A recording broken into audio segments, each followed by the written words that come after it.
Donc, bonjour à tous et à toutes déjà. Et d'abord, on tenait à vous remercier, à remercier pour nous avoir permis d'écrire ce scénario.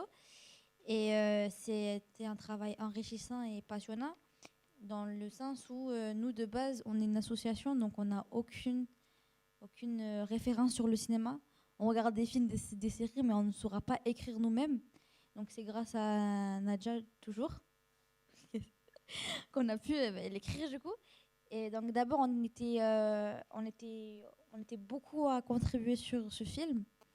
Au départ, on était 6, sauf qu'il y en a qui n'ont pas pu être régulièrement être avec nous par manque de temps ou parce que c'était en période scolaire la plupart du temps. Et comme il y en a qui sont encore à l'école, etc., ben, c'est un peu difficile. Et du coup, on est une vingtaine. Et c'est les autres personnes qui ont contribué à l'écriture. Et ben, c'est Amine qui va continuer, hein. Alors bonjour à tous, moi je vais vous présenter d'où est parti le projet RPDV.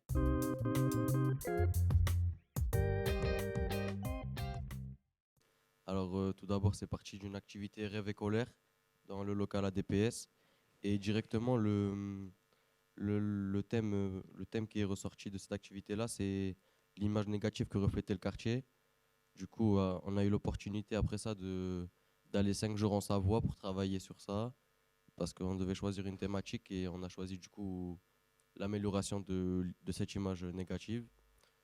On était 7 jeunes à travailler en Savoie pendant 5 jours. Et quand on est revenu, on a décidé de parler avec, de discuter avec l'association et de présenter le projet parce qu'on sait très bien qu'une image, elle ne peut pas se changer avec que quelques jeunes, que c'est en mobilisant plusieurs personnes que l'image, elle va de plus en plus s'améliorer. Et du coup, ça a marché. Du coup, là, on est associé avec l'association Les Mille Couleurs. Et, ah oui. Et après, du coup, Caroline nous a parlé d'écrire un scénario.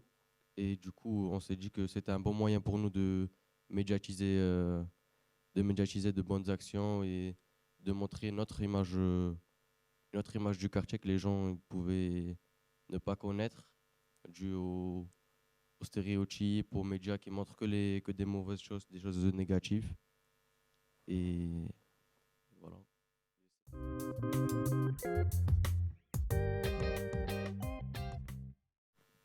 Bonjour, le quartier Pissevin, c'est un quartier de la ville de Nîmes.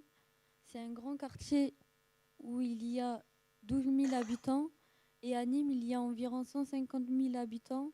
Donc presque un Nîmois sur 10 habite à Pissevin. C'est un quartier qui est assez pauvre. C'est le 7e quartier le plus pauvre de France et le 2e le plus pauvre d'Occitanie. Il y a beaucoup d'associations dans le quartier comme la DPS ou les Mille Couleurs. Donc, c'est assez vivant. C'est vrai que quand on y vit, quand on y passe, la première chose qu'on voit, c'est que les bâtiments et les espaces publics sont sales et délabrés. Normalement, ça devrait changer puisqu'il y a un programme de rénovation urbain qui est en cours. À chaque fois qu'on parle du quartier dans les médias, c'est pour parler de la délinquance. Et c'est vrai qu'on ne peut pas le cacher. Dans le quartier, il y a beaucoup de trafic. Parfois, on entend des tirs et il arrive qu'il y ait des blessés et même parfois des morts. Les gens disent souvent qu'ils ont peur de sortir à certains endroits le soir. Mais quand on prend le temps de mieux connaître le quartier, on voit aussi qu'il y a plein de richesses humaines, des gens de toutes les cultures, un climat de convivialité, d'amitié et de solidarité entre voisins.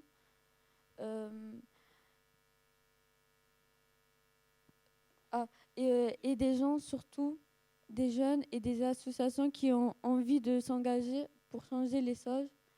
Donc, donc nous, on aimerait que notre film soit tourné à Pissevin parce que c'est notre quartier et et qu'on veut changer son image.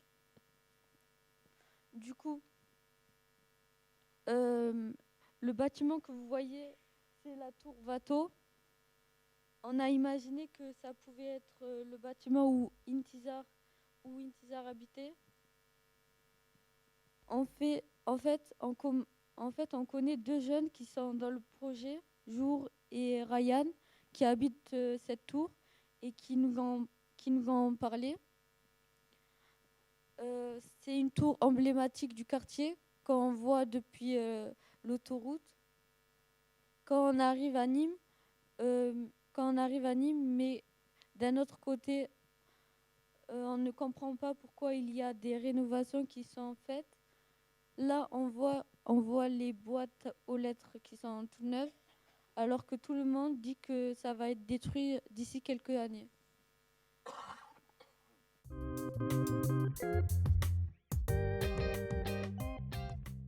Donc, Intisar, c'est l'une des personnages principaux. Donc, Intisar, elle a 17 ans, elle est brune, elle a les cheveux bouclés, grands yeux noisettes. Elle habite le quartier, donc le quartier Pissevin, où c'est vraiment réputé parce qu'il y a pas beaucoup, il y a beaucoup de personnes, mais qui n'ont pas forcément les moyens de s'acheter la dernière paire de TN ou la dernière paire de Lacoste.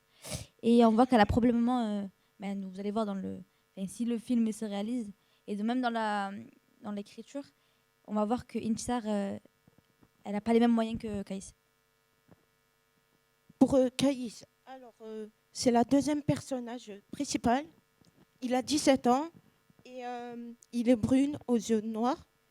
Et il habite en centre-ville et il ne connaît pas le quartier.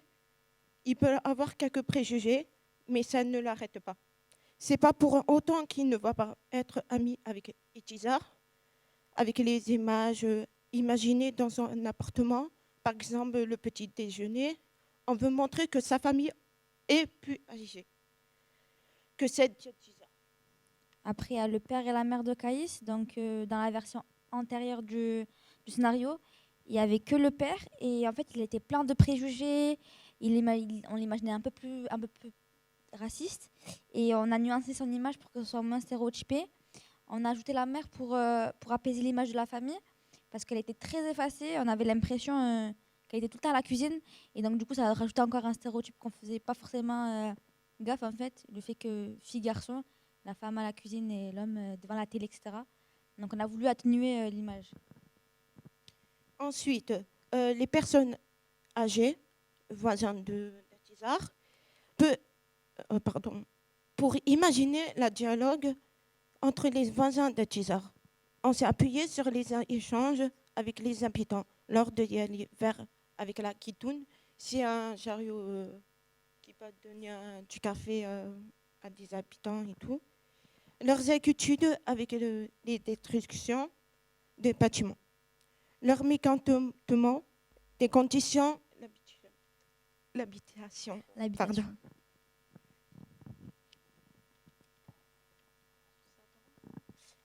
Après, les amis d'Itizar, on avait imaginé la scène dans le local de la TPS, comme on dit tout à l'heure. On avait mis au début les noms des jeunes qui ont participé dans la RPDV. Et on voulait que les jeunes soient sympas, accueillants et engagés, comme on l'est nous, du coup.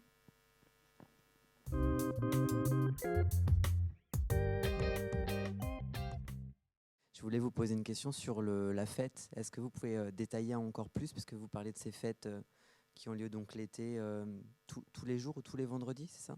Est-ce que vous pourrez en dire ça, plus? En fait, les 1000 couleurs, l'association des 1000 couleurs, elle organise tous les vendredis, l'été, des fêtes. Et nous, on a pensé que c'était un bon moyen, en tout cas, de finir sur une bonne note. C'est en tout cas l'un des derniers moments festifs de Jintissar, accompagné de son ami Kaïs, du coup, avec plusieurs habitants du quartier, etc., pour montrer aussi une fin heureuse et que voilà. Et du coup, il y a une envie dans le projet d'associer les forces du quartier et de vraiment tourner dans une vraie fête avec les vraies personnes, j'imagine. Ouais, voilà, c'est ça. On a voulu essayer de faire en compte, si le film se réalise, faire une vraie fête, genre, avec plusieurs personnes, de la musique. Et, je Je sais pas si j'ai bien répondu à votre question. Et c'est comme la scène d'ouverture où les personnes commentent l'annonce de la destruction. Vous voulez le tourner avec les vraies personnes, j'imagine. Ouais, c'est ça, on voulait tourner avec les vraies personnes. Ok. Voilà. Merci. Oui, moi je veux bien dire un mot parce qu'il y a quelque chose qui me touche dans ce scénario, c'est la toile de fond qui est les démolitions, reconstructions dans les quartiers, qui sont des opérations assez violentes et traumatisantes, qu'on n'évoque pas suffisamment. Et je trouve que d'avoir greffé l'aventure sur cette réalité des quartiers populaires, qui est totalement étouffée, dont on parle très peu, alors que c'est des opérations qui ont touché des milliers, des centaines de milliers de personnes qui ont dû quitter leur appartement, repartir, qu'ils soient d'accord ou pas d'accord. D'ailleurs, ça se fait avec souvent des consultations des habitants qui sont assez pauvres, quoi. Donc je trouve que c'est la première fois que je vois dans Jindou, dans les scénarios, remonter effectivement cette question des démolitions-reconstructions. Et je trouve que c'est une réalité, en tout cas, que vous nous proposez de voir en toile de fond, qui est très importante et qui impacte aussi les relations entre les personnes, qui met en tension les habitants, qui peut mettre en tension aussi des territoires. Voilà, cette notion de territoire, je trouve, on est souvent sur la question des personnes, autour des questions du racisme. Et donc, un des intérêts, je trouve, du scénario, c'est d'articuler à la fois un propos sur les personnes et un propos sur la question du territoire que je trouve extrêmement intéressant, quoi. Du coup, moi, c'était ma question, en fait. C'était pourquoi vous avez voulu commencer par ça, par la démolition? Parce que c'est le moment. Personnellement, dans notre quartier à nous, il y a beaucoup de démolitions, beaucoup de personnes qui déménagent. Et en fait, c'est un point que tout le monde voit, même si, par exemple, comme l'histoire de la Tour Watteau, il y a plein de personnes il y a plein de reconstructions, etc. Sauf que les personnes qui vont détruire, nous le disent, ils disent dans 5 ans, dans 2 ans, et on ne voit toujours pas pourquoi ils sont là à vouloir reconstruire. Je sais pas, Reconstruire au même endroit, c'est ça? C'est ça. Sachant qu'ils vont détruire et qu'ils vont faire autre chose de ce que nous, on sait. Ouais. Et du coup, pourquoi est-ce que vous revenez souvent, parce que c'est dans le scénario et c'est dans les images, sur cette image d'à côté, il y a la démolition, et puis les boîtes aux lettres neuves? Parce qu'on ne voit pas l'utilité de refaire des boîtes aux lettres alors que ça va se détruire. C'est comme si je faisais un château de cartes et finalement mon château il va être détruit, il faudra que je le recommence alors qu'il va se détruire quand même. Oui, et du coup je voulais vous demander pourquoi le titre, La face cachée. Parce qu'en fait, dans les médias, ils dévoilent plutôt une mauvaise image et nous, on a voulu essayer de dévoiler du coup la face cachée. On a voulu montrer la face cachée du coup. Oui, alors c'est pas du tout c'est une question, mais c'est pas du tout une question piège. C'est que vous avez ouvert le film avec une question et que vous posez au spectateur en fait, qui est cette question de la destruction. Et en général, dans un film, on referme un peu les portes que l'on a ouvertes. Donc la question qui n'est pas actuellement dans le scénario, mais il n'a peut-être pas lieu d'y être non plus, hein. Est-ce que vous, puisque vous vivez dans ce quartier, que l'association dont vous parlez, j'ai l'impression que vous identifiez quand même beaucoup avec, est-ce que par exemple, cette destruction de l'immeuble, est-ce que c'est quelque chose qui pourrait faire partie, en fait, du film? Oui. Donc ça fait longtemps qu'ils disent qu'ils vont la détruire, mais on ne sait toujours pas quand même. Oui, mais avec les moyens du cinéma, hein, on ne va pas la faire sauter, vraiment. Jamais.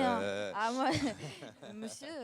Non, mais voilà. Est-ce que par exemple, ça pourrait être quelque chose que vous avez imaginé, même si effectivement, techniquement, il faut faire appel à des effets spéciaux? Non, moi, je n'ai pas forcément imaginé qu'elle soit. Pour moi, c'est comme si on détruit la Tour Eiffel. Hein. La Piste 20, c'est un truc, la Tour Watteau.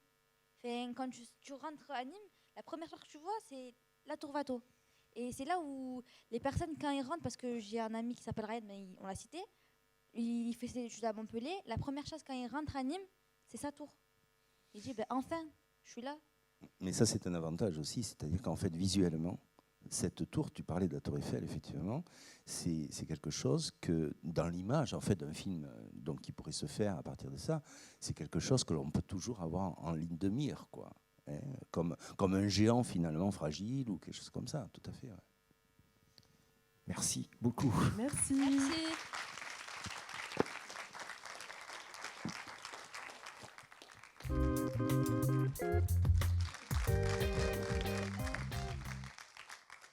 Du coup, les gagnants du concours Les goûts des autres de cette année 2023 sont La face cachée. Bravo.